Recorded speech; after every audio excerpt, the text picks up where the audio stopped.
এই, কে এখানে? আমার চোখ কেন বেঁধে রেখেছ? বলো আমাকে, কোথায় নিয়ে এসছো আমাকে? কে তোমরা? এই, বলো আমাকে।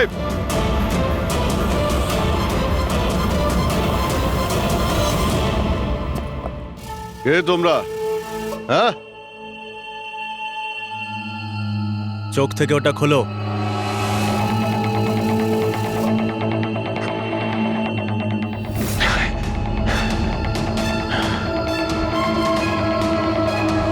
তোমরা জানো কাকে কিডন্যাপ করেছো?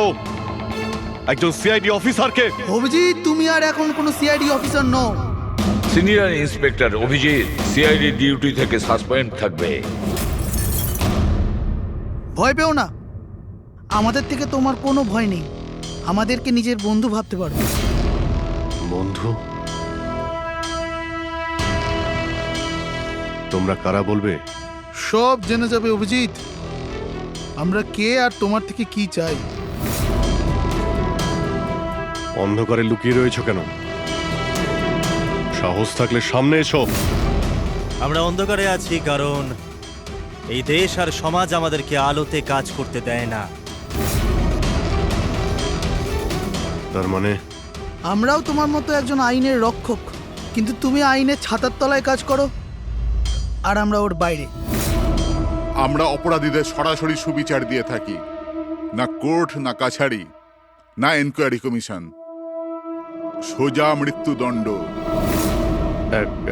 এক মিনিট, তোমরা কি বলছো? আমি কিছুই বুঝতে পারছি না। চিনতে পারছো একে? এ তো মালবিকা, নামেই সোশ্যালাইট, কিন্তু অনেক আতঙ্কবাদী সংগঠনের সঙ্গে যুক্ত। Good, next. একে আবার চিনব না? সবাই জানে ও রিয়েল এস্টেটের ব্যবসায়ী, কিন্তু তার আড়ালে ড্রাগসের ব্যবসা। উইলিয়াম? এ তো উইলিয়াম। 7টা মার্ডারের কেস আছে এর উপরে। That's right. কিন্তু এদের ছবি তোমরা আমায় কেন দেখাচ্ছ? আইনের ইতিহাসে আজ এক ঐতিহাসিক জয়। ভয়ঙ্কর আসামি বালা সিজু, যাকে বাচ্চাদের অপহরণের জন্য প্রত্যেক রাজ্যের পুলিশ খুঁজে বেড়াচ্ছিল, সে শেষ পর্যন্ত সিআইডির হাতে ধরা পড়ে গেল। এখন সিআইডির টিম বালাকে জিজ্ঞাসাবাদ করবে, আর বালাকে জিজ্ঞাসাবাদের ভিডিও বানিয়ে সেটাকে আদালতে প্রমাণ হিসেবে তুলে ধরবে, যাতে বালাকে কঠোর থেকে কঠোরতর সাজা দিতে পারা যায়।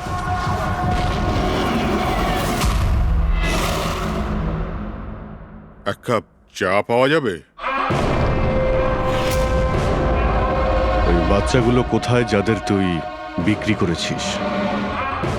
আমি কোনো বাচ্চাকে বিক্রি করিনি। বাচ্চাটা দেশে আছে না বিদেশে আছে? আমার চাটা কোথায় গেল এসিপি স্যার? দেশে নাকি বিদেশে? চুপ! দেখ বালা, ওই বাচ্চাগুলোকে তাদের মা বাবার কাছে পৌঁছে দেবো, আমি কথা দিয়েছি। যদি ওদের কিছু হয় না, তোর অবস্থা আমি এমন করব যেটা তুই স্বপ্নেও ভাবতে পারছিস না।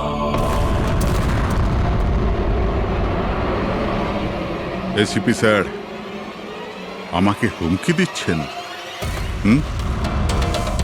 তোর কপাল ভালো যে আমরা শুধু মুখে বলছি, কিন্তু যদি দয়া থাকতো। তো কি করতো? খুব বেশি হলে আমার জন্য এক কাপ চা নিয়ে আসতো।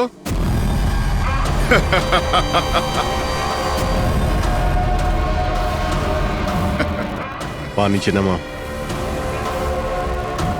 আরে ম্যাডাম, আপনি আমার জন্য চা বানিয়ে আনুন। তাছাড়া মেয়েদের কাজ ঘরেই হয়, এই সিআইডিতে কেন সময় নষ্ট করছেন আপনি? প্রবি,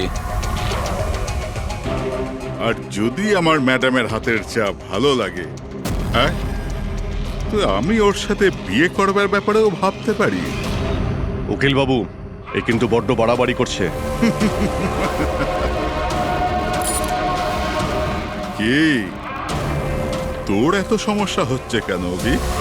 হ্যাঁ? তোর এই ম্যাডামের সাথে কোনো চক্কর চলছে নাকি রে? এটা কি করলেন আপনি? আমার ক্লায়েন্টের উপর হাত তুললেন আপনি।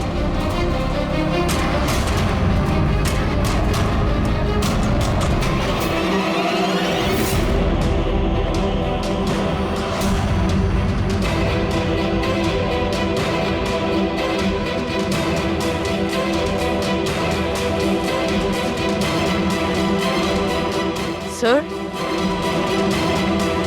Sir, he's dead. কি?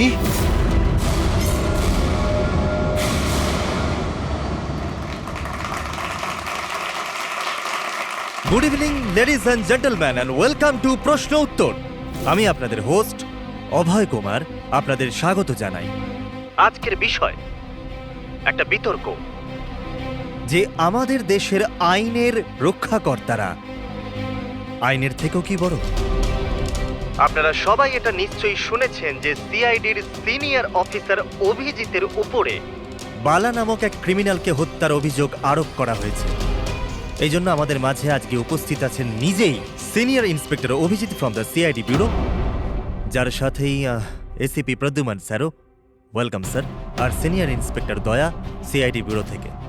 আমাদের প্যানেলিস্ট হলেন ex army officer Mr Ranbir, ex IB officer Sanjit sir, আর এক্স জাজ মিসেস মন্দিরা, আর সঙ্গে আছেন ক্রাইমের senior editor Madan Kumar sir, আর সঙ্গে উপস্থিত আছেন সিনিয়র জার্নালিস্ট আর হিউম্যান রাইটস অ্যাক্ট্রেস। তাহলে আমি শুরু করতে যাচ্ছি হিউম্যান রাইটস অ্যাক্ট্রেসকে দিয়ে। বলুন, এই কেস সম্পর্কে আপনি কি বলবেন?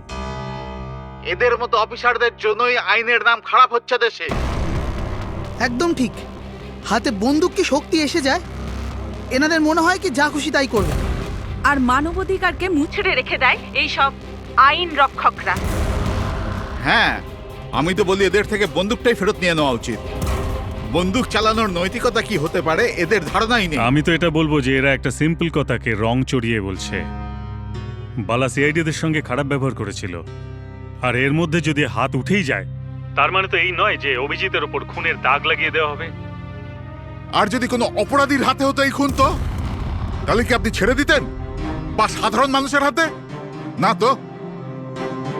তাহলে যে নিয়ম সাধারণ মানুষের জন্য রয়েছে তা সিআইডির জন্য কেন হবে না?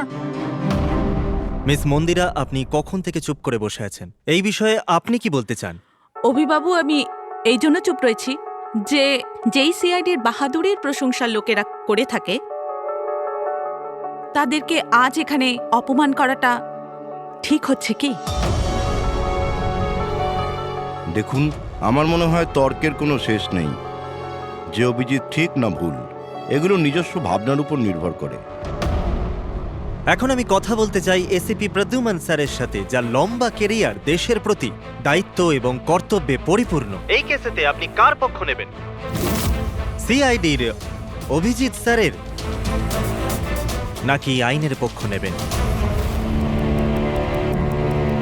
দেখুন, আজ পর্যন্ত আমি বরাবর আইনকে সমর্থন করেছি, আর পরেও সমর্থন করব।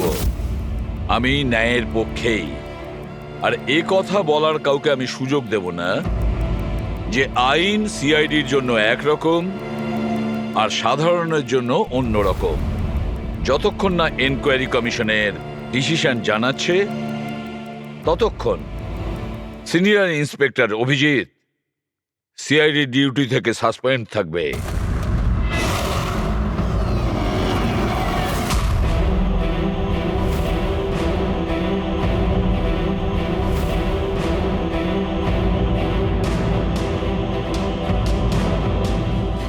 এক মিনিট স্যার।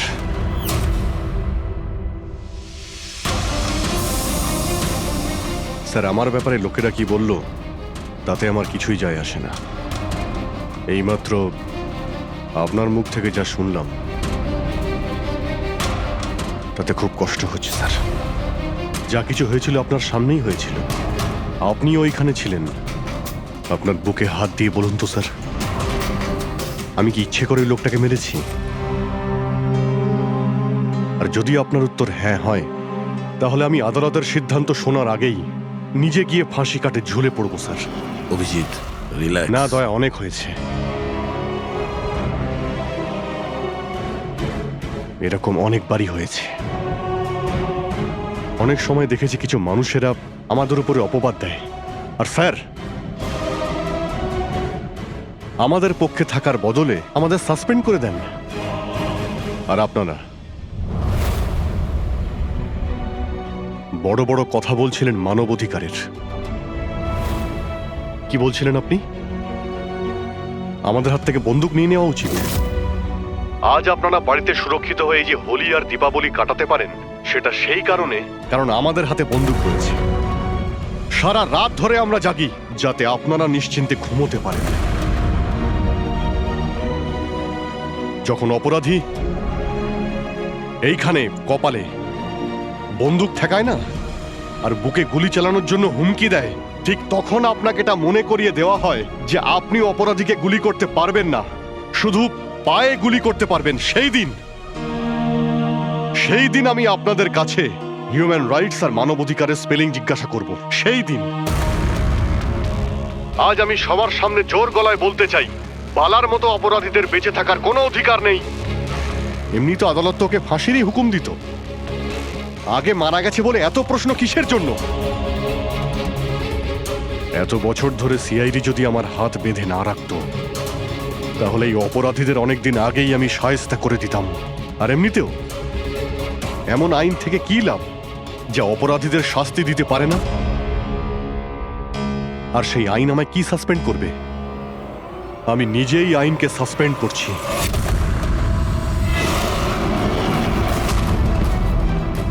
মনে সাহস আর পকেটে রেজিগনেশন নিয়ে আমি সবসময় ঘুরি।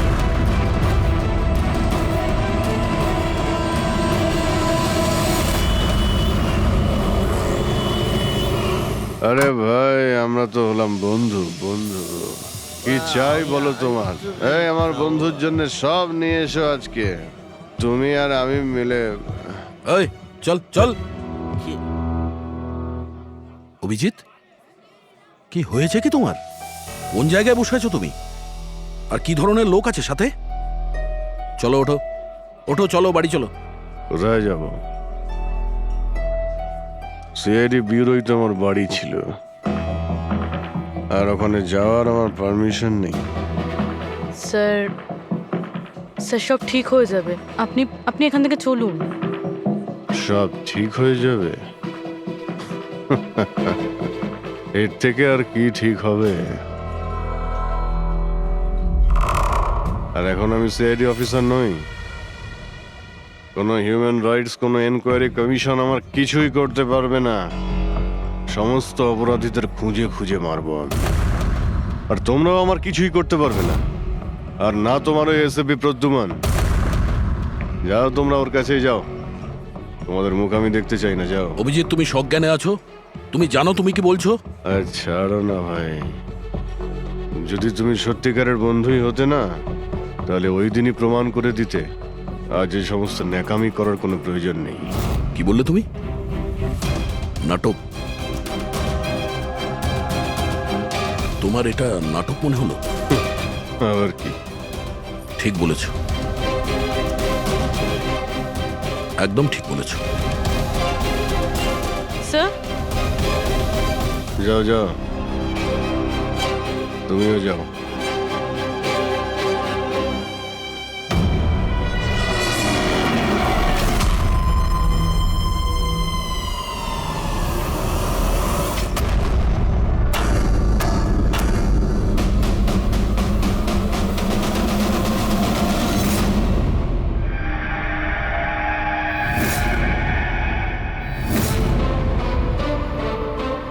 এই, কে এখানে? আমার চোখ কেন বেঁধে রেখেছ? বলো আমাকে, কোথায় নিয়ে এসছো আমাকে? কে তোমরা? এই, বলো আমাকে।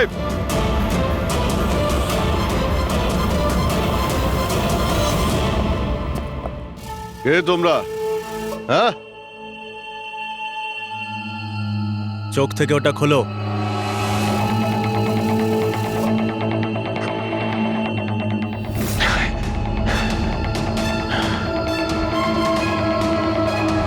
তোমরা জানো কাকে কিডন্যাপ করেছো?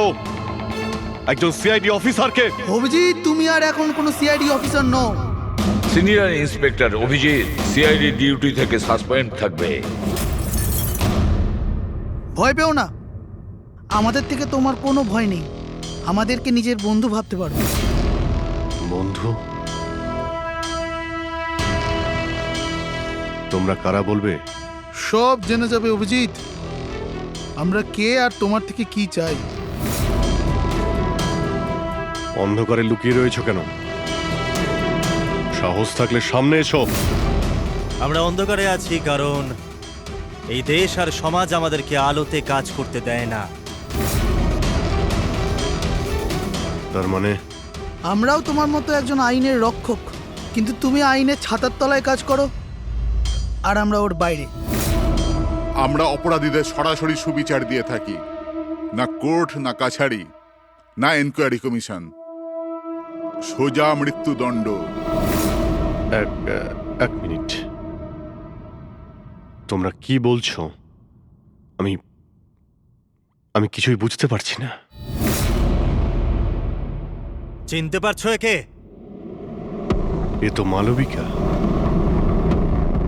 নামেই সোশ্যালাইট, কিন্তু অনেক আতঙ্কবাদী সংগঠনের সঙ্গে যুক্ত।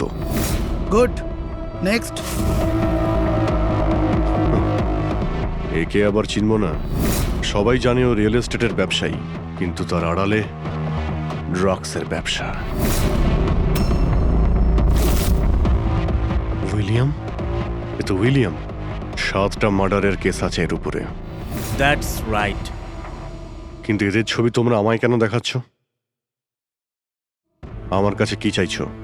বলবো, প্রথমে তুমি এটা বলো যে যদি তুমি এটা জানতে পারো যে এই অপরাধীদের আইন কখনোই সাজা দিতে পারবে না, তখন তুমি কি করবে? যদি এরা কখনো শাস্তি না পায় তো?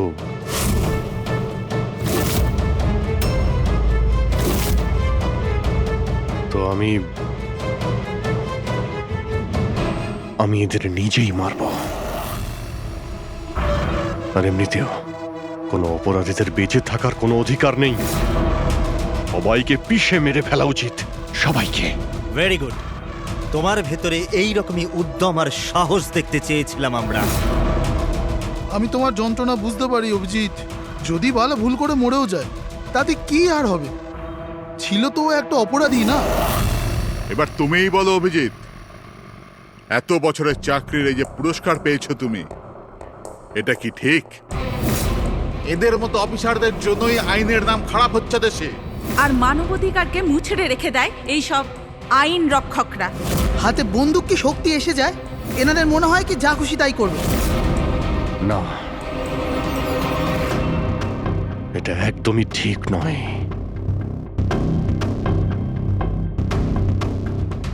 শুধু আমিই জানি সবার সামনে এইভাবে অপমানিত হতে ঠিক কেমন লাগে, কতটা যন্ত্রণা হচ্ছে আমার। আমরা বুঝতে পারছি অভিজিৎ, এই জন্যই তো তোমার দিকে বন্ধুত্বের হাত বাড়াতে চাই। আমাদের গ্যাংয়ের কাজ হলো এই অপরাধীদের শাস্তি দেওয়া, যাদেরকে আদালত খোলা ছেড়ে দিয়েছে। হাত মেলাবে আমাদের গ্যাংয়ের সাথে? এত কি ভাবছো অভিজিৎ? আমাদের সঙ্গে থাকবে নাকি ওই সিস্টেমের সাথে, যে অজান্তে হওয়া একটা ঘটনার জন্য তোমাকে শাস্তি দিয়েছে? আমি জানি না যে তোমরা কারা,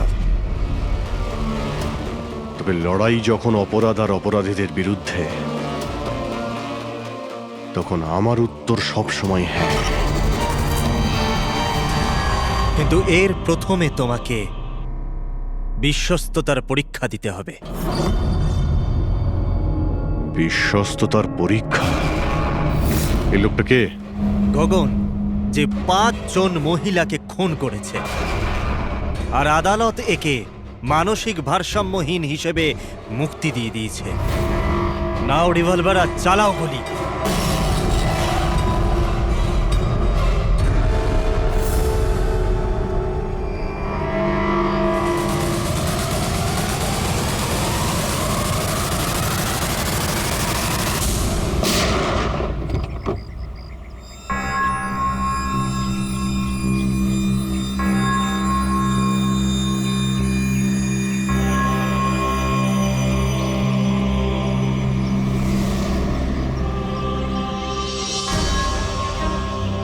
আমাদের ফোনের অপেক্ষা করবেন।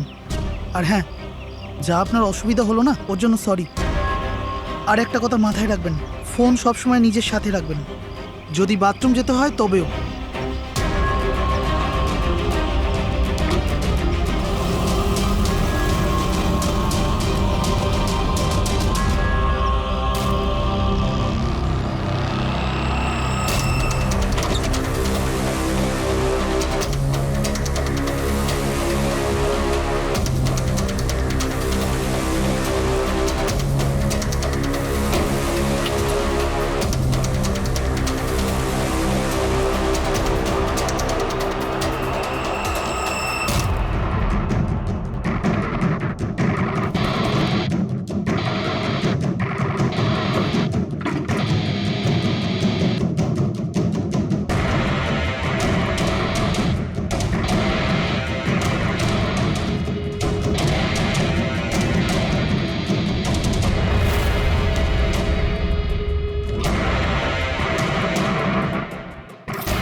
আমি এসে গেছি।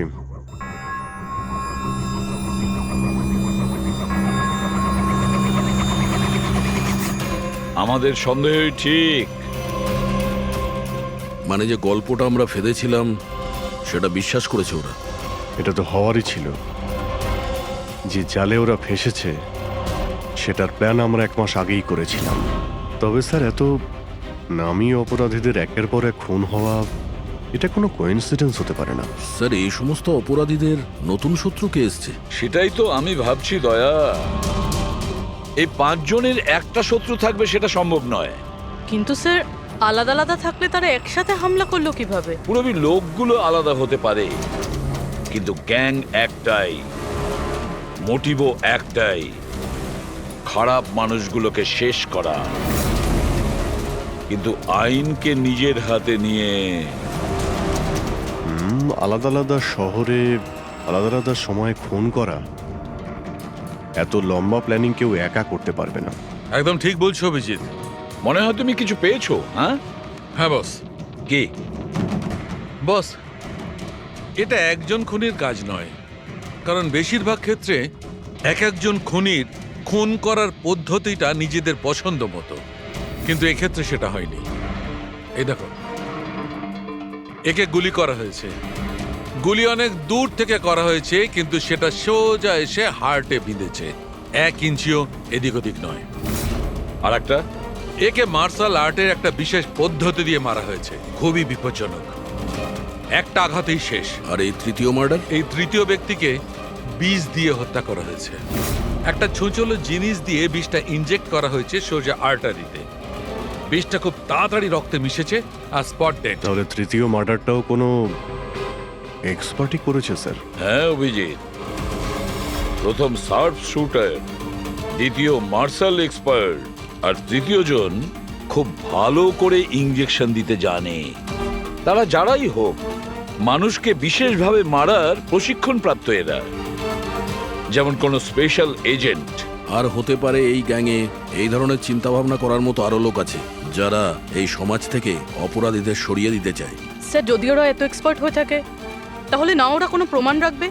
না কোনো সূত্র। ওদেরকে ধরবো কিভাবে? লোহাই লোহাকে কাটতে পারে পুরবী। এদের গ্যাংকে ধরার একটাই রাস্তা আছে,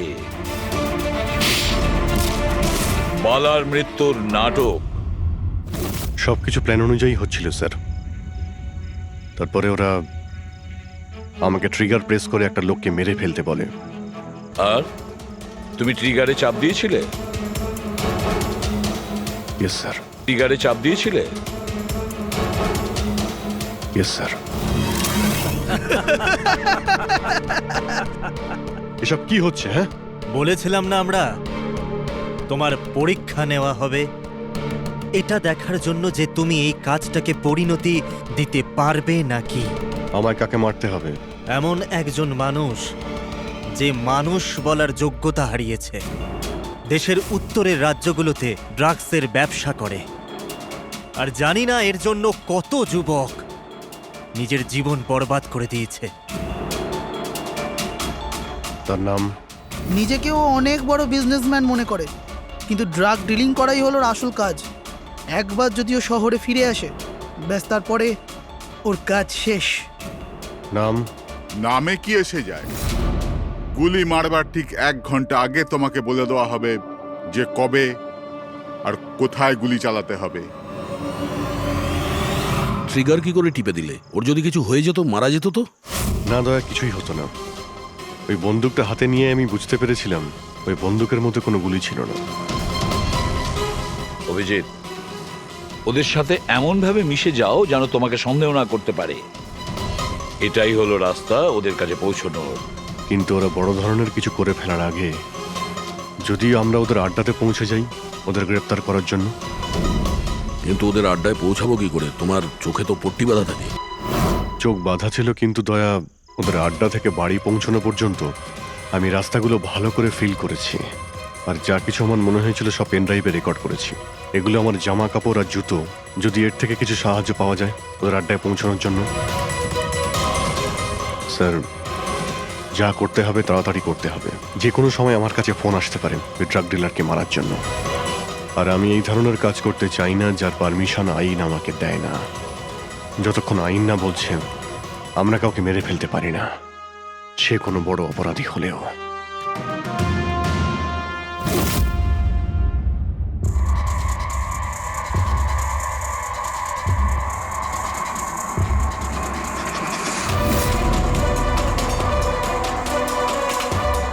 ভালো করে শুনুন, প্রায় 1.5 ঘন্টা লেগেছিল ওদের আড্ডা থেকে আমার বাড়িতে ফিরতে।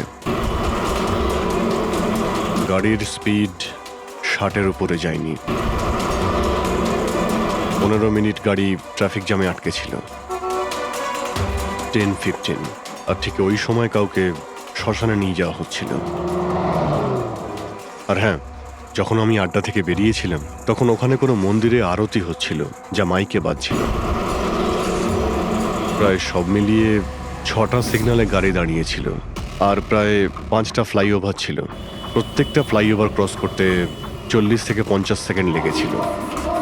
রেলওয়ে স্টেশন, একটা ফ্লাইওভারের নিচে রেলওয়ে স্টেশন ছিল যেখানে ট্রেনের অ্যানাউন্সমেন্ট হচ্ছিল।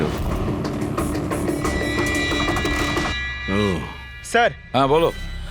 এই দেখুন স্যার, এই দেখুন, অনিকেত কুমার স্যার। সিবিআই 2 দিন আগেই ওর সঙ্গে কথাবার্তা বলেছে। স্যার, দেশে অনেক জায়গায় ও ড্রাগসের ব্যবসা করে। এখন কোথায়? ফ্রেডি স্যার দেখছেন স্যার। স্যার, এটা প্যাডি, ধান।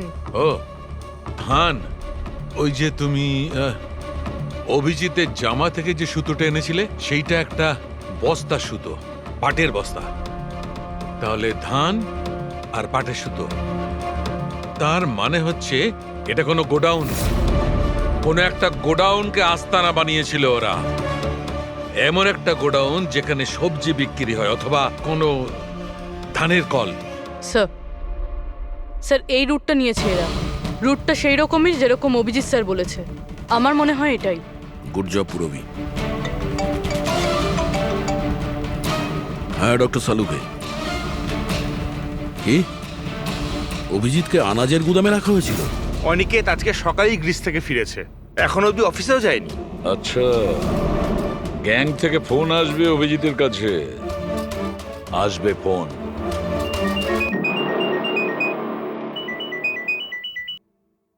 হ্যালো। আপনার জন্য একটা সুখবর আছে অভিজিৎ স্যার। যে সময়ের আপনি অপেক্ষা করছিলেন সেটা এসে গেছে। আজকের এই শুভ দিনে এক অপরাধী শাস্তি পাবে। ঠিক 1.5 ঘন্টা পরে একটা কালো রঙের গাড়ি আসবে আপনার কাছে, আর বলে দেওয়া হবে আপনি কার ওপর আর কখন গুলি চালাবেন। হ্যাঁ, কিন্তু রাইফেল কোনটা? তাতে কি যায় আসে রাইফেল কোনটা? আপনাকে তো সিআইডি ট্রেনিং এ সব ধরনের ট্রেনিং দেওয়া হয়েছে, তাই না? হ্যাঁ, আমাকে সব ধরনের ট্রেনিং দেওয়া হয়েছে, কিন্তু আমার কাছে একটাই চান্স গুলি চালানোর। যদি আমি জানতে পারি বন্দুকটা কোন ধরনের, তো একটু সহজ হবে। RS 451। ওকে, RS 451।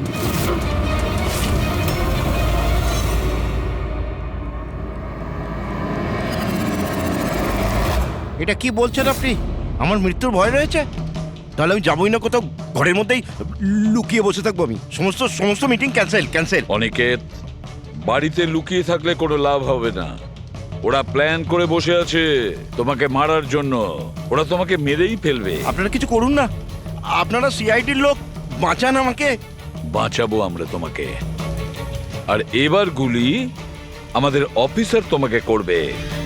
তোমার জামার ভেতরে একটা বুলেট প্রুফ জ্যাকেট থাকবে আর কিছু রক্তের প্যাকেট। কিন্তু স্যার, লক্ষ্য এদিক ওদিক হয়ে গেলে যদি গুলি মাথায় লেগে যেত? কিচ্ছু হবে না, কারণ গুলিটাও নকল থাকবে। আর হ্যাঁ, তুমি তোমার কর্মফল ভোগ করবে। তোমাকে শো করে ওই মাস্টার মাইন্ডকে আমরা আগে ধরবো। এবারে বলো, মিটিং এর জন্য কোথায় যাচ্ছিলে তুমি? পরের মিটিং 1 ঘন্টার মধ্যেই হবে। এই মলের বাইরে একটা লঞ্চে হবে। মলের বাইরে? হ্যালো, আমার মনে হচ্ছে মিশনটা ক্যান্সেল করতে হবে। কিন্তু কেন? বালা বেঁচে আছে।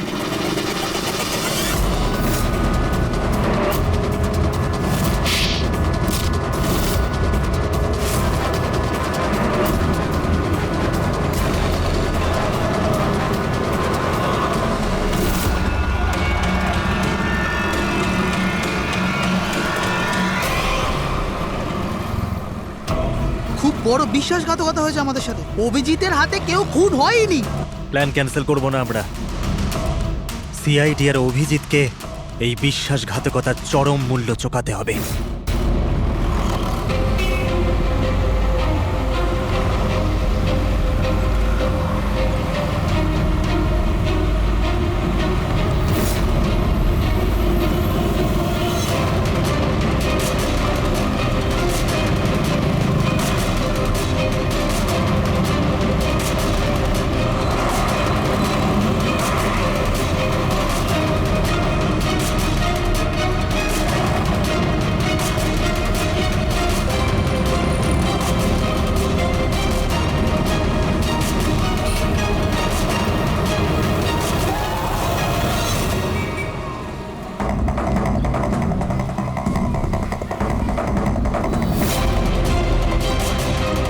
এখানে ওই লোকটা আসতে চলেছে। কিন্তু ওই লোকটা কে? অপেক্ষা কর, জানতেই পারবি। চল তোকে ওই জায়গাটা দেখাই, যেখান থেকে তোকে গুলি চালাতে হবে ওর উপর।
গোডাউন তো একদম খালি, কেউ নেই এখানে। হ্যাঁ স্যার, এটা তো সেই গুদাম নয় যেটা আমরা খুঁজছি। ও দাদা ভাই, কে আপনারা? কি চাই? তুমি এখানে কাজ করো? ইয়েস। এই গোডাউন কেউ ব্যবহার করছিল কি? না তো, গত 2 বছর ধরে বন্ধ পড়ে আছে। এই গোডাউনটা আমার বস বিক্রি করতে চায়, তা আপনি কি কিনবেন? যদি এটা ওই গোডাউন না হয় তাহলে কোন গোডাউনটা?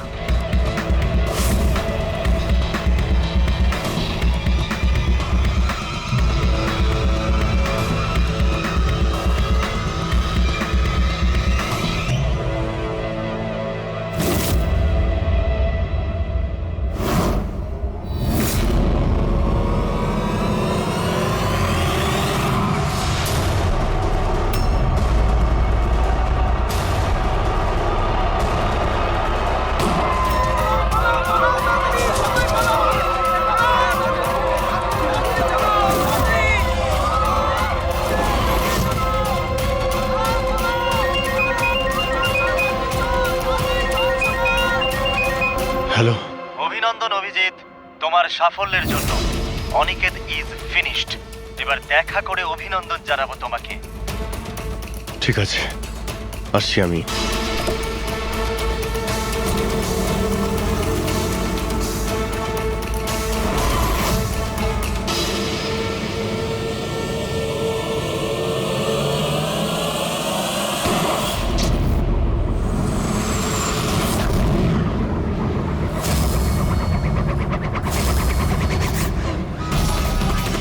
পঙ্কজ, ধরো, ছাড়বে না ওকে। ও নো স্যার। কি হয়েছে? স্যার আমি একটা ভুল করে ফেলেছি, ওই তিলকনগরের গুদামটা মিস করেছি। স্যার এই দেখুন স্যার, ওখানেও একটা মন্দির আছে, শ্মশান আছে, ফ্লাইওভার আছে আর রেলওয়ে ট্র্যাক। আচ্ছা, ওই গোডাউনটা না তো? কত দূর এখান থেকে? স্যার ট্রাফিক জ্যাম নিয়ে 40-45 মিনিট লাগবে। স্যার, অপরাধীরা জানতো আমাদের প্ল্যানটা। অভিজিৎ স্যারের নকল গুলি চালাবার কথা। অভিজিতের সামনে বিপদ, দয়াকে ফোন করতে হবে। দয়া, দেখো অনিকেতকে কেউ গুলি করেছে, আসল গুলি। হ্যাঁ, অভিজিতের সামনে বিপদ। ওদের আড্ডা জানতে পেরেছো? না স্যার, খুঁজছি। তাড়াতাড়ি তাড়াতাড়ি দয়া, আমাদের হাতে টাইম নেই।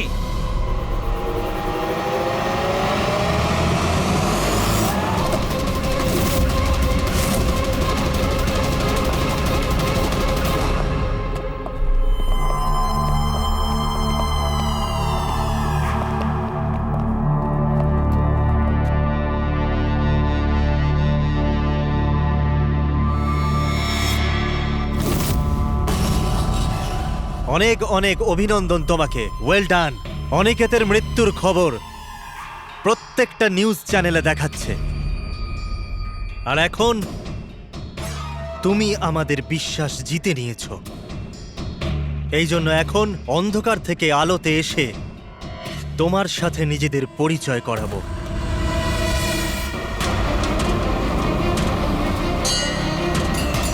এই মন্দিরটা।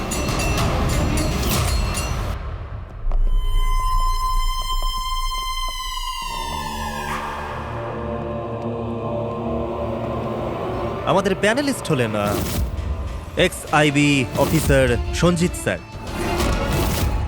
আর এক্স জাজ Mrs Mandira, ex army officer Mr Ranbir. ও, তো আপনারা? হ্যাঁ আমরা। কেন চমকে গেলেন নাকি আমাদের দেখে? ভুলে গেলেন সেই দিনটা যখন শুধু আমি সমর্থন করেছিলাম আপনাকে?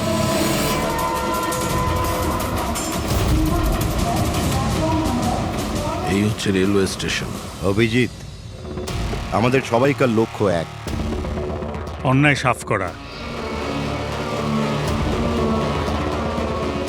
কিন্তু আপনাদের চতুর্থ সঙ্গী, ওনার কি হয়েছে? উনি কেন সামনে আসছেন না? আমি সামনে আসবো না, কারণ তুমি একজন বিশ্বাসঘাতক।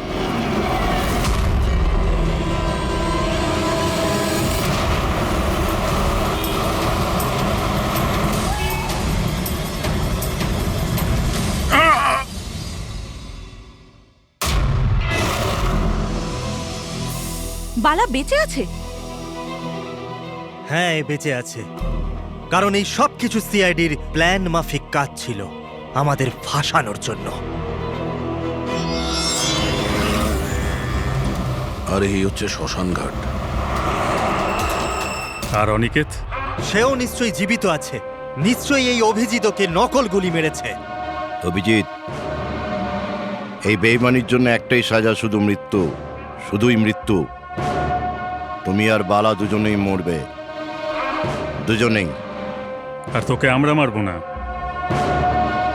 তোকে এ মারবে। আমি কেন? কেননা একজন বাহাদুর এবং সৎ ইন্সপেক্টরকে মারা আমাদের নীতির বিরুদ্ধে। চল, তুই মার, নইলে আমরা তোকে মারবো। ও তো আপনারা এমনিই মারবেন। না, আমরা তোমাকে আর একটা সুযোগ দেব। চালাও গুলি। নেবালা, পিস্তল নে। এই নে।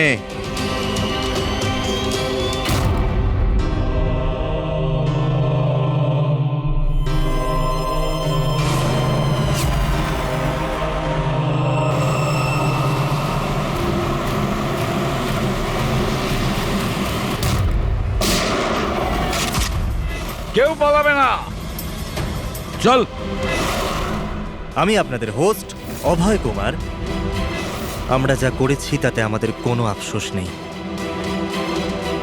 আমরা তো দেশের জন্য কিছু করতে চেয়েছিলাম, যেরকম আপনারা করে থাকেন। দেশের জন্য কিছু করা তো গর্বের বিষয়, কিন্তু তোমরা যে পথ বেছে নিয়েছো সেটা ভুল পথ, আইনের বিরুদ্ধে। তাহলে আইনই বা কোথায় 100% পারফেক্ট? এটা তো সেই আইনই যেটা থাকা সত্ত্বেও এত অপরাধী সমাজে মুক্ত হয়ে ঘুরছে। ওই অনিকেতকেও আপনি বাঁচিয়ে নিয়েছেন, তাই না? হ্যাঁ, অনিকেতকে আমরাই বাঁচিয়েছি, শুধু গুলি থেকে, আইন থেকে নয়, বুঝেছেন? আর যদি পারফেকশনের কথাই বলেন, তো 100% পারফেক্ট কিছুই হয় না, সেটা করতে হয়। আপনাদের এই চিন্তা ভাবনা কি পারফেক্ট? এর কোন গ্যারেন্টি আছে যে এই সব কিছু করার সময় তোমরা শুধু অপরাধীদেরই মেরেছ, নির্দোষ কাউকে নয়? আর সেই আদালতের কাছে নিজের অভিযোগ জানিও, সেই আদালতকে যাকে তোমরা অশ্রদ্ধা করতে, আর সেই আদালতই তোমাদেরকে সংশোধন করবে। তারপরেই তোমরা বুঝবে যে দেশের আইনের মর্যাদা কিভাবে দিতে হয়।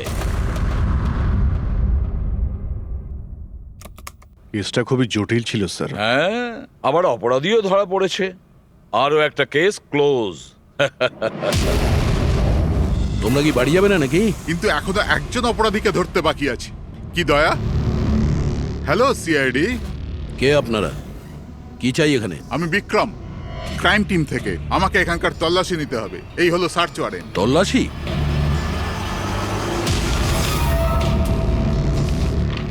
আমাদের আপনাদেরকে অনুরোধ যে আপনারা সবাই আমাদের সাথে কমপ্লিটলি কোঅপারেট করতে থাকবেন। এটা কি আমরা জানতে পারি যে তল্লাশি কেন নেওয়া হবে? দমনের ফাঁসির কেসে আপনাদের সবার এগেনস্টে কমপ্লেন্ট আছে যে আপনারা সবাই এভিডেন্স নষ্ট করতে চেয়েছিলেন।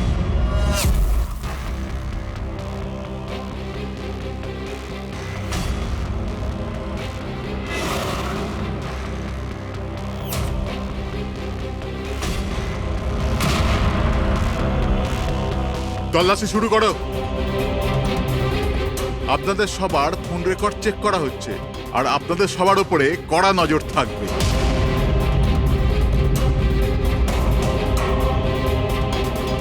আর হ্যাঁ, আপনাদের সবার সাথে একা একা প্রশ্ন উত্তরও করা হবে। আমার আপনাদের ব্যক্তিগত পরামর্শ হলো, যাই বলবেন একদম সত্যি বলবেন।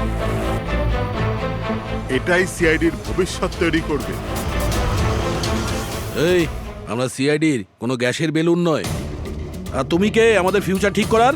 হ্যাঁ, সিআইডির অস্তিত্ব সত্যের উপরে দাঁড়িয়ে রয়েছে, মিথ্যের উপরে নয়। হ্যাঁ হ্যাঁ, আমি জানি আপনারা সিআইডির লোক, জানি আমি।